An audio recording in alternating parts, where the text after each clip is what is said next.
Et en marge de ce sommet, intéressons-nous à ce communiqué publié il y a quelques jours par les avocats de Mohamed Ould Bouamatou, cet homme d'affaires mauritanien en exil.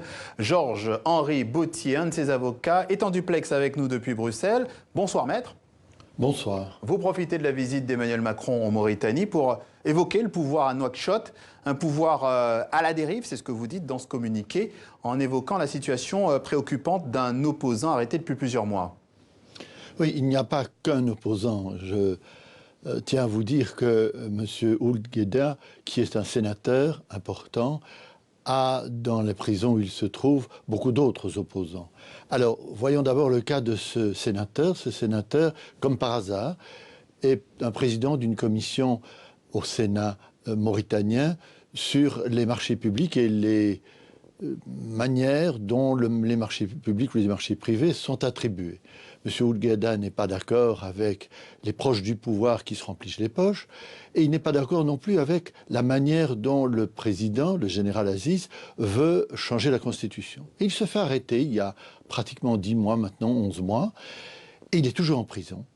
Il est maltraité, il n'a pas véritablement d'acte d'accusation, et le Haut Commissariat pour les droits de l'homme, tout de même une instance essentielle dans l'organisation mondiale, a un groupe de travail qui s'appelle le groupe de travail pour la détention arbitraire, qui vient, comme vous le dites, de dénoncer la manière dont ce sénateur a été mis en prison, n'a pas été jugé encore et est maintenant dans une situation difficile.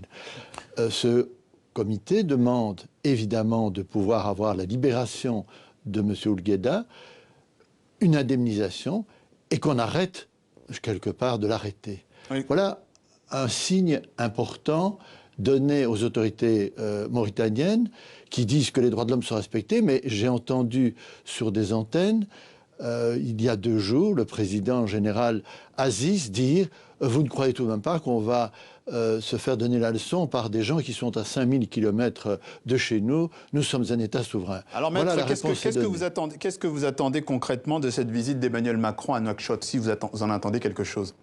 Alors, on attend évidemment toujours quelque chose. Je crois que le terrain est difficile, il ne faut pas se le cacher.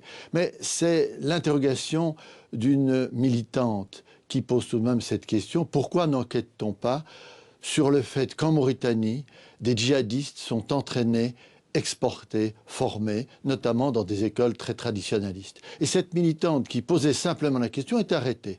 Pourquoi? Parce que ceux qui posent des questions pertinentes et impertinentes se font arrêter, que ce soit des blogueurs pendant des années, que ce soit cette militante-là. Il n'est pas possible en Mauritanie d'avoir une réponse. Alors, cette militante demande à Emmanuel Macron, président de la France, faites une enquête. Pourquoi, en Mauritanie, tout le monde sait qu'il y a des camps d'entraînement, on exporte, on produit des djihadistes. Alors, c'est un peu le jeu de duplicité. Maître, vous soutenez finalement que le président Aziz laisse un peu faire, qu'il est dans l'inaction face aux islamistes? Ah, je crois que quand vous dites « laisse un peu faire », on est vraiment très gentil, c'est-à-dire qu'il y a une duplicité. La société mauritanienne devient terriblement, j'allais dire, islamisée par des lois du pouvoir. Il y a une loi qui a été votée il y a quelques semaines, le 27 avril 2018, qui permet de tuer celui qui est blasphème, celui qui est impie, même s'il se repentit.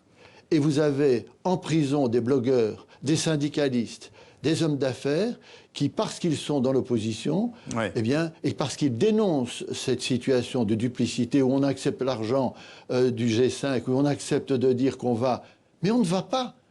Quel est le militaire mauritanien qui se trouve dans une situation de combat, notamment au Nord Mali? Il n'y en a pas. Maître Georges-Henri Bautier, invité ce soir du Journal Afrique. Merci à vous, c'est l'avocat de l'homme d'affaires mauritanien Mohamed Ould Bouamatou. Merci maître pour toutes ces précisions. C'est moi qui vous remercie.